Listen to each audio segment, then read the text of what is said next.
Bismillah. Wa ammatun nabiyyi, dan bermula bibi Rasulullah sallallahu alaihi wasallam sittun, itu 6. Safiyatu bintu Abdul Muttalib. Satu, Safiyah bintu Abdul Muttalib aslamat, telah masuk Islam oleh Safiyah, wa hajarat, dan telah berhijrah dari Mekah ke Madinah. Wahia, dan dia Safiyah Ummuz Zubair ibn al-Awwami, itu ibu Az-Zubair ibn al-Awwam. Sering kita dengar nama sahabat Nabi Az-Zubair ibn al-Awwam, salah seorang yang diberi kabar gembira masuk surga oleh Rasulullah sallallahu alaihi wasallam dalam kelompok yang disebut dengan al-asharatul mubasysyiruna bil jannah, 10 orang sahabat Rasulullah yang diberi kabar gembira dengan surga, yaitu Abu Bakar, Umar, Utsman, Ali, kemudian Az-Zubair ini, Az-Zubair, kemudian Az-Zubair 5, kemudian Talha ibn Ubaidillah 6, 7 Sa'ad ibn Abi Waqqas, 8 Sa'id ibn Zaid, 9 Abdurrahman ibn Auf, kemudian 10 Abu Ubaidah ibn Jarrah, namanya Amir, Abu Ubaidah Amir ibn Jarrah. Nah, tentu beberapa sahabat Rasulullah yang diberitakan oleh Rasulullah akan masuk surga tidak hanya 10 orang ini saja, tetapi ada banyak para sahabat-sahabat lain, dan apalagi misalkan keluarga Rasulullah seperti Al-Imam Al-Hasan dan Al-Husain yang oleh Rasulullah disebut dengan Sayyida Syababi Ahlil Jannah. Pemimpin keduanya adalah pemimpin para pemuda penduduk surga, Al-Imam Al-Hasan dan Al-Husain. Juga sahabat Bilal dan beberapa sahabat lainnya. Hanya saja yang 10 orang ini dikenal dengan sebutan al-asharatul mubasysyiruna bil jannah oleh karena mereka diberi kabar gembira dengan surga oleh Rasulullah yang disebutkan dalam satu redaksi hadis tersendiri, fi siyaqin wahid. Jadi dalam satu redaksi hadis tersendiri 10 orang ini disebutkan, sehingga mereka digelari atau dikenal dengan al-asharatul mubasysyirun bil jannah. Nah, salah satunya adalah Az-Zubair bin al-Awwam. Nah, jadi ibunda daripada Az-Zubair bin al-Awwam adalah bibinya Rasulullah, yaitu Safiyah bintu Abdul Muttalib. Lanjut. Tuwafiyat, wafat Safiyah bil Madinati, di Madinah, fi khilafati Umar bin al-Khattab, di khilafah Umar bin al-Khattab. Wahia, dan dia Safiyah ukhtu Hamzah li ummihi, itu adalah dia Safiyah adalah saudara atau saudari Hamzah bin Abdul Muttalib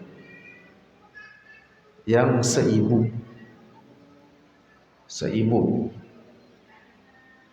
Ya, tentu ayahnya itu tadi adalah Abdul Muttalib, Safiyah bin Abdul Muttalib, Hamzah bin Abdul Muttalib. Abdul Muttalib ini memiliki beberapa istri. Nah, salah satu istrinya yang itu adalah ibunda Safiyah juga merupakan ibunda Hamzah bin Abdul Muttalib.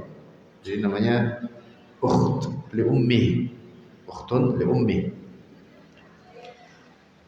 Dua, Atikatu bintu Abdul Muttalib.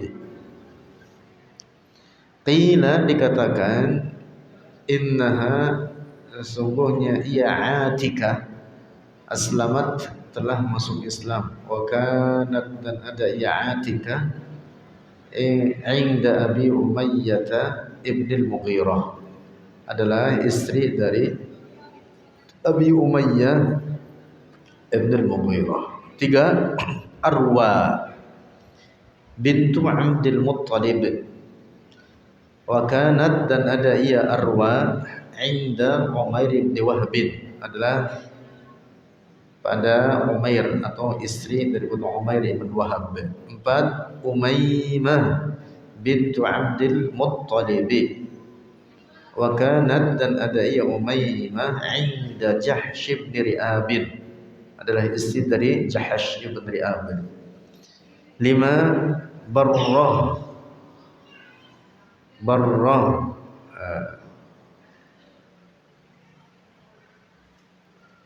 Wabrah bintu Abdul Muttalib. Wabrah bintu Abdul Muttalib. Wa kanat, dan ada ya istri inda Abdul Asad bin Hilal, istri dari Abdul Asad ibn Hilal. Enam, Ummu Hakimin. Ummu Hakim. Wahia, dan dia Ummu Hakim al-Baydha'u bintu Abdul Muttalib. Wa kanat, dan ada ia al-Baydha atau Ummu Hakim inda Kariz bin Rabi'ah bin Habib.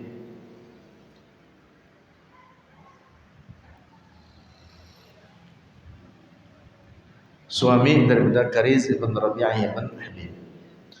Wa qaulun nazimi, dan perkataan penazam, Safiyatu dzatu ihtida, ammatuhu Safiyatu dzatu ihtida.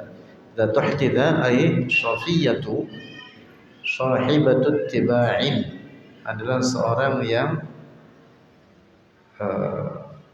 patuh atau tunduk lillahi, bagi Allah, wa li rasulihi, dan bagi Rasulnya sallallahu alaihi wasallam. Nah, dari bibi-bibi Rasulullah sallallahu alaihi wasallam yang disebutkan oleh As-Sayyid Ahmad Al-Marzuqi dalam Aqidatul Awam ini adalah hanya Safiyah. Nah, Safiyah keislamannya disepakati oleh para ahli sejarah, walaupun juga ada beberapa bibi-bibi Rasulullah diperselisihkan terkait keislamannya. Khusus Safiyah disepakati. Faidatun, bermula ini itu faidah an Abi Lahabin, tentang Abi Lahab. Qala al-imam, telah berkata oleh seorang imam al-hafiz, seorang hafiz hadis, Abdullah, yaitu Abdullah al-Harari rahimahullahu ta'ala, ma nazalat, tidaklah turun suratun, satu surat, kamilatun, yang sempurna, fil Qur'an, di dalam Al-Qur'an, fi dhammi ahadin, dalam mencela seorang pun, illa Aba Lahabin, kecuali Abu Lahab. Yaitu surat apa? Al-Lahab. Ini surat isinya khusus mencela Abu Lahab, dari awal sampai belakang, dan keluarga Abu Lahab, istrinya dalam hal ini yang dimaksud. Padahal Abu Lahab adalah di antara paman-paman Rasulullah, tetapi seorang yang kafir kepada Allah dan Rasulnya. Fakaifa, maka bagaimana mungkin, yuqalu, dikatakan, hadza, ini Abu Lahab, yukhaffafu, diringankan, anhu, darinya Abu Lahab, al-adzabu, akan siksa. Ini sangat penting bahasan ini, kita bahas, kita detailkan insyaallah. Warada, telah datang, fil Bukhari, artinya riwayat, dalam Al-Bukhari, yang dimaksud Sahih Al-Bukhari, annal Abbas, sesungguhnya Al-Abbas. Al-Abbas siapa ini? Salah seorang paman Rasulullah sallallahu alaihi wasallam, Al-Abbas bin Abdul Muttalib. Ra'ahu, telah melihat oleh Al-Abbas akan Abu Lahab fil manami, dalam tidur, yang dimaksud mimpi. Ini garis bawahi. Al-Abbas melihat Abu Lahab dalam mimpinya. Faqala, maka berkata oleh Al-Abbas lahu, baginya Abu Lahab, kaifa haluka, bagaimana keadaanmu? Faqala, maka berkata, ini riwayat ini. Faqala, maka berkata oleh Abu Lahab, fi at'asi halin, dalam paling buruk keadaan. Maksudnya apa? Senantiasa dalam keadaan disiksa. Illa annani, kecuali annani, sungguh aku, usqa, disirami akan aku, yang dimaksud diberi minum. Kullasnaini, setiap hari Senin, bihadzal qadri, dengan ini ukuran. Asyara, wa asyara, dan berisyarat oleh Abu Lahab, bis-sababati, dengan telunjuknya, wal ibhami, dan jempolnya, jempol tangannya, telunjuk tangannya, jempol tangannya. Bisyakli dairatin shaghiratin, dengan bentuk lingkaran yang kecil. Jadi dalam mimpi ini Abu Lahab berkata kepada saudaranya, saudara kandungnya itu Al-Abbas, setiap hari Senin saya dalam keadaan senantiasa disiksa, kata Abu Lahab, kecuali hari Senin saya dikasih minum sedikit sambil begini, buat lingkaran antara as-sababah dengan al-ibham. Kasih minum sedikit, kan? Kasih minum. Li'annani, karena sungguhnya aku, a'taqtu, telah memerdekakan oleh aku, Suwaibah, akan Suwaibah. Suwaibah ini adalah hamba sahaya Abu Lahab di masa hidupnya, dimerdekakan oleh Abu Lahab. Lamma sami'tu, ketika mendengar oleh aku, biwiladatin Nabi, dengan kelahiran Nabi sallallahu alaihi wasallam. Jadi Suwaibah ini datang lapor kepada tuannya Abu Lahab, berkata, saudaramu telah melahirkan, punya anak, yang dimaksud Rasulullah. Tentu di awal kelahiran ini Abu Lahab tidak tahu bahwa itu akan menjadi seorang nabi, Rasulullah akan menjadi seorang nabi, putra dari saudaranya sendiri, yaitu Abdullah bin Abdul Muttalib. Abu Lahab senang dalam kisah ini. Abu Lahab senang sehingga hamba sahaya membawa berita tersebut oleh Abu Lahab dimerdekakan. Titik. Ini catatan penting ini. Ini tidak boleh dijadikan dalil untuk menetapkan bahwa Abu Lahab diringankan siksanya. Tidak boleh. Lanjut. Hadza laisa hadisan nabawiyyan. Ini bukan hadis Nabi. Bukan hadis Nabi. Huwa, dia, ini kisah atau riwayat tersebut, ru'ya manamiyah, adalah mimpi dalam tidur, lil Abbasi faqat, bagi Al-Abbas faqat saja. Jadi itu hanya dilihat dalam mimpi, dan yang memimpikan pun hanya Al-Abbas saja, Al-Abbas bin Abdul Muttalib. Wa hadza, dan ini, la na'taqiduhu, tidak meyakini oleh kita akan riwayat ini. Pertama, tadi sudah diungkapkan di awal tulisan oleh Al-Imamul Harari, tidak ada surat satupun dalam Al-Quran yang membicarakan isinya cacian, celaan yang utuh dari awal surat sampai terakhir kecuali Abu Lahab dengan surat Al-Lahab. Sedemikian dahsyat siksaan terhadap Abu Lahab diungkapkan dalam ayat ini dan celaan dari Allah terhadapnya. Tabbat yada abi lahab wa tabb ma aghna anhu maluhu wa ma kasab sayasla naran dzata lahab.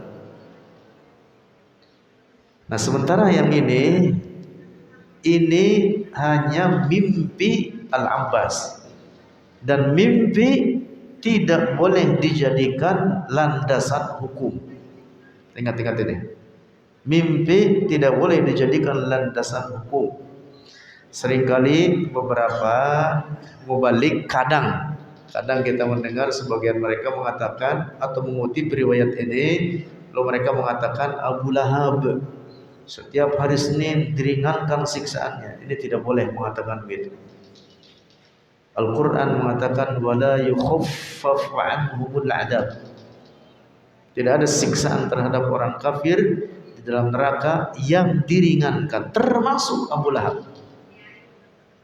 Riwayat ini sering dikutip oleh mereka, terutama ketika peringatan-peringatan Maulid Nabi, untuk menurut mereka menanamkan kecintaan kepada Rasulullah. Lalu dikatakan bahwa yang kafir pun dapat pertolongan dalam kekufurannya. Dalam hal ini Abu Lahab, kata mereka. Nah, ini tidak benar. Tidak benar.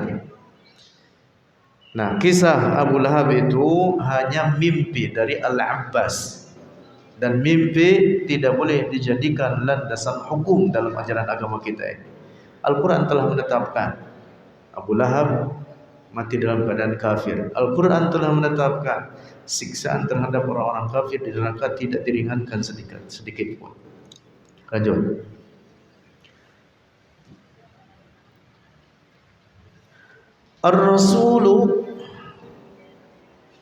Rasulullah ma kharaja, tidak keluar, fi janazatihi, pada jenazahnya Abu Lahab. Maksudnya di hari kematiannya Rasulullah tidak menghadirinya.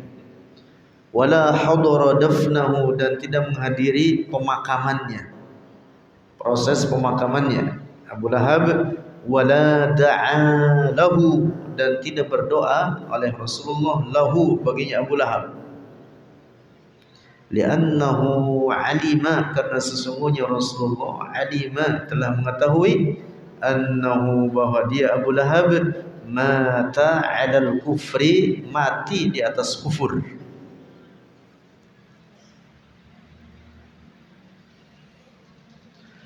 Man i'taqada, ini catatan penting ini.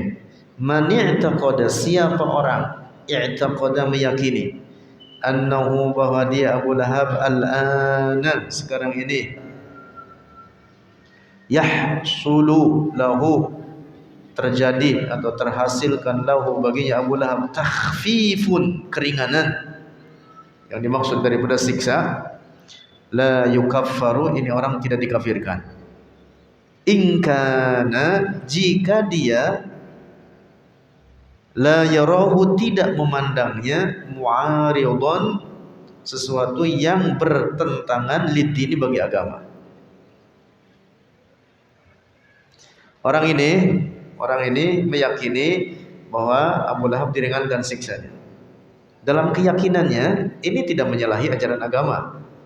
Dalam keyakinan orang ini tidak menyalahi ajaran agama ketika dikatakan bahwa Abu Lahab diringankan siksanya. Ini orang tidak dikafirkan. Tidak dikafirkan, kecuali kalau dia yakin bahwa ini menyalahi ajaran agama, tapi begitu dia meyakini Abu Lahab diringankan siksa, ini orang menjadi kafir. Paham?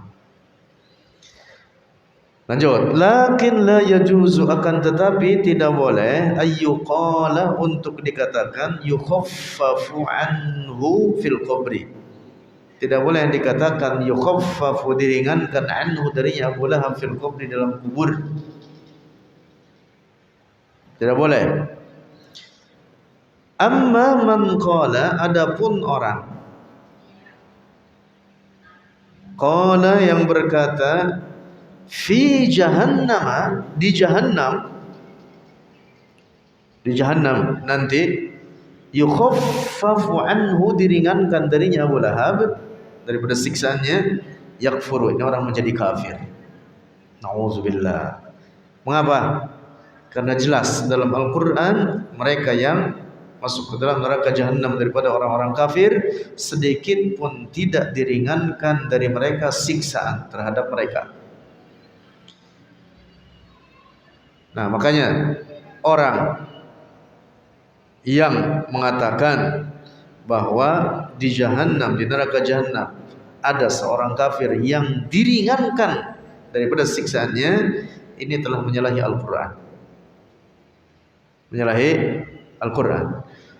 Hadza kadzbun, hadza kadzdzabal ayata, ini orang kadzdzaba, telah mendustakan al-ayata, akan firman Allah. Walladzina kafaru, ini ayat Al-Quran menetapkan bahwa siksaan di neraka jahannam tidak diringankan terhadap orang kafir siapapun mereka.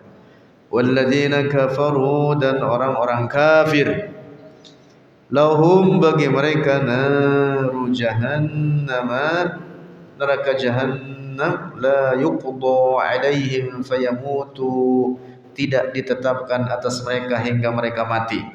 Maksudnya tidak mengalami kematian, selamanya mereka dalam jahannam dalam keadaan disiksa. Wala yukhaffafu anhum min azabiha. Nah, ini lihat, kasih garis bawah nih, penting ini. Wala yukhaffafu, dan tidak diringankan, anhum, dari mereka, alladzina kafaru, min azabiha, dari siksa jahannam, dari siksa naru jahannam. Kadzalika najzi kulla kafur, demikian itulah najzi, membalas oleh kami, kulla kafurin, setiap pelaku kekufuran. Paham ini ya? Nah, jadi tidak boleh dijadikan sandaran bahwa Abu Lahab diringankan siksanya setiap hari Senin. Itu adalah mimpi Al-Abbas, dan mimpi itu bukan landasan hukum syara'. Landasan ajaran agama kita, hukum agama kita, Al-Quran dan hadis Rasulullah. Al-Quran menetapkan wala yukhaffafu anhum min adabiha. Tidak ada yang diringankan daripada orang-orang kafir dari siksaan terhadap mereka di neraka jahannam. Wala yuqalu, dan tidak dikatakan khuffifa an Abi Thalib. Nah, juga tidak boleh dikatakan diringankan dari Abi Thalib. Ada lagi pemenang Rasul namanya Abu Thalib.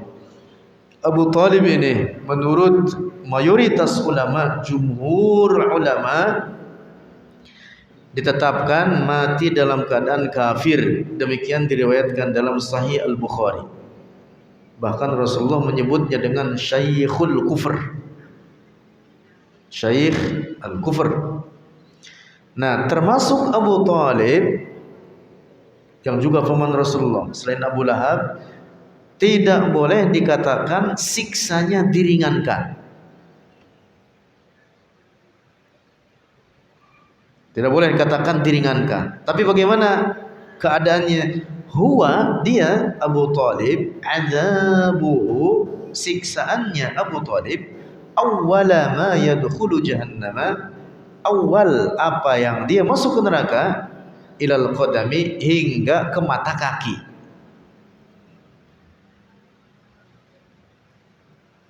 Memang Abu Thalib lebih ringan dibanding yang lain-lain daripada orang-orang kafir, tetapi tidak boleh dikatakan diringankan siksaannya di dalam neraka jahannam. Nah kita katakannya apa? Innama yuqalu, tetapi kita katakan adzabuhu, siksaannya aqallu, itu lebih sedikit, min adzabil kuffari, daripada siksaan orang-orang kafir lainnya. Paham tidak ini? Jadi jangan dikatakan diringankan, tetapi bahwa siksanya lebih sedikit dibanding orang-orang kafir yang lain. Nah itu betul dikatakan demikian. Tetapi tidak boleh dikatakan diringankan. Jadi kata-kata diringankan ini jelas-jelas menyalahi Al-Quran. Al-Quran tadi mengatakan apa? Wala yukhaffafu anhum min adzabiha. La yuqalu takhfifun, tidak boleh dikatakan keringanan bagi Abu Talib. Wa yuqalu, dan dikatakan an-nabiyyu Rasulullah nafa'ahu, memberi manfaat akan Abu Talib, bihada, dengan ini. Dengan ini apa? Dengan ini bahwa siksanya sampai ke mata kakinya saja. Bi an ja'alallahu, dengan bahwa telah menjadikan oleh Allah adzabahu, akan siksanya Abu Talib, awwala ma yadkhulun nar, awal apa yang dia masuk ke dalam neraka, ilal qadami faqat, hingga ke telapak kaki saja, minal ka'baini, dari mata kakinya ke bawah. Nah begitu, intaha. Tapi tidak dikatakan diringankan, tidak. Memang dari awal masuk ke neraka siksaan yang diperuntukkan bagi Abu Talib seperti itu, yaitu lebih sedikit dibanding siksaan orang-orang kafir lainnya. Nah demikian disebutkan oleh para ulama. Jadi tidak boleh dikatakan diringankan, apalagi nyata-nyata dikatakan bahwa Abu Talib selamat. Tidak benar. Mayoritas para ulama kita, ulama ahli sunnah, kebanyakan mereka menetapkan Abu Talib mati dalam keadaan kafir, dengan bukti atau dengan dalil hadis Rasulullah sendiri, di mana Rasulullah menyebutnya mati dalam keadaan kafir, bahkan Rasulullah menyebutnya dengan syaikhul kufr. Dapat dipaham ya? Nah jadi harus kita memposisikan tempat mereka itu sesuai proporsinya, sesuai tempatnya. Jangan hanya karena dianggap itu keluarga Rasulullah lalu dikatakan bahwa mereka pasti selamat. Paman-paman Rasulullah banyak, tetapi yang muslim siapa? Al-Abbas. Dan siapa? Hanya dua, Al-Abbas dan Hamzah bin Abdul Muttalib. Bibi-bibi Rasulullah banyak, tetapi yang disepakati masuk Islam siapa? Sofia, oleh para ulama kita. Nah seperti itu, bahwa Abu Talib, paman Rasulullah ini, di masa Rasulullah hidup memiliki andil dalam memelihara Rasulullah, betul. Dan andil itulah yang kemudian walaupun mati dalam keadaan kufur, Abu Talib mendapatkan siksaan di neraka lebih sedikit dibanding kafir-kafir lainnya, tetapi tidak dikatakan diringankan. Jadi dari awal masuknya sudah lebih sedikit dibanding orang-orang kafir lainnya. Dapat dipaham ya? Nah terutama Abu Lahab tidak boleh dikatakan bahwa dia mendapatkan keringanan setiap hari Senin daripada siksaan api neraka, lalu dikatakan bahwa dia mendapatkan minum yang meringankan bagi dirinya dengan minum tersebut di setiap hari Senin. Itu tidak benar. Ini apa? Ru'ya manamiyah. Ini adalah mimpi yang tidak dapat dijadikan landasan hukum dalam ajaran agama kita. Lanjut. Intah. Faidatun ukhra, bermula ini itu faedah yang lain. Qad iftakhara Rasulullah, telah berbangga oleh Rasulullah sallallahu alaihi wasallam bi ajdadihi, dengan moyang-moyangnya Rasulullah.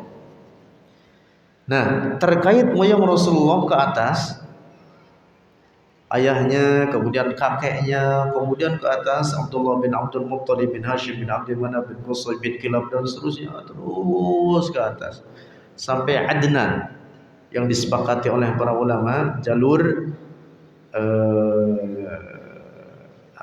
keturunan nasab Rasulullah sampai Adnan disepakati. Kemudian dari Adnan sampai ke atas sampai kepada Nabiullah Ismail alaihissalam sampai kepada Ibrahim, ada beberapa versi. Yang jelas semua moyang-moyang Rasulullah tersebut ke atas terus, semuanya adalah orang-orang mukmin. Semuanya orang-orang mukmin. Adapun tadi Abu Lahab ke pinggir itu jalur paman-pamannya. Adapun ayahnya Rasulullah Abdullah, kemudian moyangnya Rasulullah atau kakeknya Rasulullah Abdul Muttalib ibn Hashim bin Abdul Manaf dan seterusnya, mereka adalah orang-orang mukmin. Faqala, maka bersabda Rasulullah, ini Rasulullah berbangga dengan moyang-moyangnya atau kakek-kakeknya tersebut, ana ibnul awatiki wal fawatim.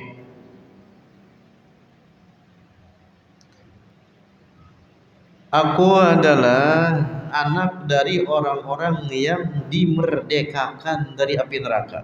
Al-awatik wal fawatim artinya atau maknanya orang-orang yang terbebas dari api neraka. Wa qad akhraja Ibnu Sa'd, dan telah meriwayatkan oleh Ibnu Sa'd an Imran bin al-Husayn dari Imran ibn al-Husayn. Qala, berkata, qala Rasulullah, telah bersabda Rasulullah sallallahu alaihi wasallam, sa'altu, telah memohon oleh aku, kata Rasulullah, Rabbi, akan Tuhanku, alla yudkhilan nara, untuk tidak memasukkan oleh Allah an-nara, akan neraka, ahadan, akan seorang pun, min ahli baiti, dari keluargaku, fa'atani, maka memberi oleh Allah akan aku, dzalika, akan demikian itu. Wa akhrajal Baihaqi, dan telah meriwayatkan oleh Al-Baihaqi fi sunanihi, dalam kitab sunannya, anna Rasulullah, sesungguhnya Rasulullah sallallahu alaihi wasallam, qala, bersabda, ma waladani min sifahil jahiliyati syai'un, ma waladani, tidaklah melahirkan akan aku, min sifahil jahiliyati, dari perzinahan orang-orang jahiliyah, syai'un, sedikit pun, suatu apapun. Artinya apa? Rasulullah mengatakan, saya tidak terlibat perbuatan zina moyang-moyang saya sedikit pun, walaupun di masa jahiliyah dahulu. Artinya apa? Nasab Rasulullah itu suci, bersih, dan semua moyang-moyang Rasulullah adalah orang-orang mukmin. Ke atasnya itu, ma waladani, tidaklah melahirkan akan aku, kata Rasulullah, illa nikahul islami, kecuali oleh pernikahan Islam. Jadi semua moyang-moyang Rasulullah adalah orang-orang mukmin. Semua moyang-moyang Rasulullah di atas iman, mentauhidkan Allah. Dan semua para nabi, dari mulai Nabi Ismail, kemudian Nabi Ibrahim, kemudian nabi-nabi sebelumnya, kemudian keturunan Nabi Ibrahim dari jalur yang Nabi Ishak, semuanya beragama Islam. Semuanya beragama Islam. Rasulullah mengatakan, ma waladani illa nikahul Islam. Wa akhraja Ibnu Jarir, dan telah meriwayatkan oleh Ibnu Jarir an Ibnu Abbas, dari Ibnu Abbas radhiyallahu anhuma, fi tafsir qoulihi ta'ala, dalam tafsir firman Allah Ta'ala, wala sawfa yu'tika rabbuka fatarda, wala sawfa yu'tika, dan benar-benar akan memberikan kepadamu wahai Muhammad rabbuka, oleh Tuhanmu, fatarda, maka engkau rela, engkau ridho dengan pemberian Allah tersebut. Dalam surat Ad-Duha ini, annahu qala, bahwa ia Ibn Abbas, Abdullah Ibn Abbas qala, berkata dalam tafsir ayat ini. Kita sering mendengar Abdullah Ibn Abbas ahli tafsir. Abdullah Ibn Abbas ahli tafsir terkemuka, mendapat doa spesial dari Rasulullah. Oleh Rasulullah didoakan langsung supaya menjadi ahli tafsir. Itu dalam doa Rasulullah baginya mengatakan bahwa Allah mafaqihu fid din wa 'allimhu ta'wil.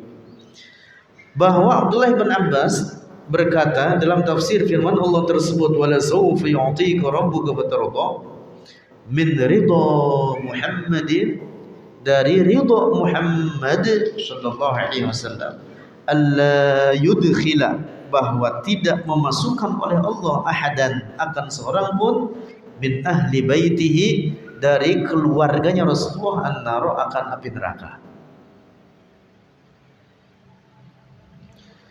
Kadzalika faqad kana, karena itulah, faqad kana, maka sungguh adalah, aslafuhu, moyang-moyangnya Rasulullah sallallahu alaihi wasallam, muwahhidina, para ahli tauhid, mukminina, orang-orang mukmin, bal hum khiyarun nasi, bahkan mereka adalah orang-orang pilihan Allah. Moyang-moyangnya Rasulullah, tidak ada satupun daripada mereka yang kafir kepada Allah. Akhraja Muslimun, telah meriwayatkan oleh Imam Muslim At-Tirmidzi dan Imam At-Tirmidzi, anna Rasulullah, sesungguhnya Rasulullah sallallahu alaihi wasallam qala, telah bersabda ia, innallaha, sesungguhnya Allah, istafa, memilih, min waladi Ibrahim, dari anak Ibrahim, Ismaila, akan Ismail. Wastafa, dan memilih oleh Allah, min waladi Ismaila, dari anak Ismail, Kinanata, akan Kinanah. Kinanah nama orang. Wastafa, dan memilih oleh Allah, min bani Kinanah, dari keturunan Kinanah, Quraisyan, akan Quraisy. Quraisy ini juga nama orang. Namanya siapa? Fihr. Namanya siapa? Fihr ibn Malik ibn Nadr. Wastafa min Quraisy, dan telah memilih oleh Allah, min Quraisy, dari Quraisy, Bani Hashim, keturunan Hashim. Hashim juga nama moyangnya Rasulullah, keturunan Hashim. Wastafani, dan telah memilih akan aku oleh Allah, kata Rasulullah, min Bani Hashim, dari Bani Hashim. Karena itulah maka Rasulullah dalam hadis lain mengatakan, fa ana khiyarun min khiyar, maka aku adalah manusia pilihan di antara manusia pilihan. Masya Allah. Karena itulah pula maka Rasulullah adalah afdalu khalqillah, makhluk Allah paling mulia mutlak, lebih mulia dari segala apapun, dari seluruh makhluk Allah. Lebih mulia daripada bumi dengan segala isinya, langit dengan segala isinya, bahkan lebih mulia daripada surga dengan segala isinya. Tidak ada makhluk Allah yang lebih mulia dibanding Rasulullah. Tuh gitu. Allah berfirman dalam Al-Quran, wa ma arsalnaka illa rahmatan lil alamin, tidaklah kami mengutus engkau wahai Muhammad kecuali rahmat bagi seluruh alam. Tentu Rasulullah yang diutus mesti lebih mulia yang menjadi objek utusan. Paham tidak? Yang menjadi tujuan diutusnya Rasulullah dalam hal ini alam. Rasulullah tentu lebih mulia daripada alam dengan segala isinya ini. Nah, alam itu apa? Alam itu kullu ma siwallah, segala sesuatu selain Allah. Apapun mutlak, segala sesuatu selain Allah adalah alam. malaikat bagian dari alam jin, manusia, bumi dengan segala isinya, langit dengan segala isinya. Nah, ketika disebutkan oleh Allah wa ma arsalnaka illa rahmatan lil alamin, itu berikan makna bahwa Rasulullah lebih mulia dari seluruh alam ini. Mutlak lebih mulia dari segala apa-apa. Dapat dipaham tidak ini? Dan ada banyak ayat-ayat lain atau hadis-hadis Nabi terutama memberikan pemahaman bahwa Rasulullah adalah afdalu khalqillah. Termasuk hadis ini salah satunya Rasulullah mengatakan fa ana khiyarun min khiyar. Aku adalah manusia pilihan di antara manusia-manusia pilihan. Wallahu a'lam bishawab.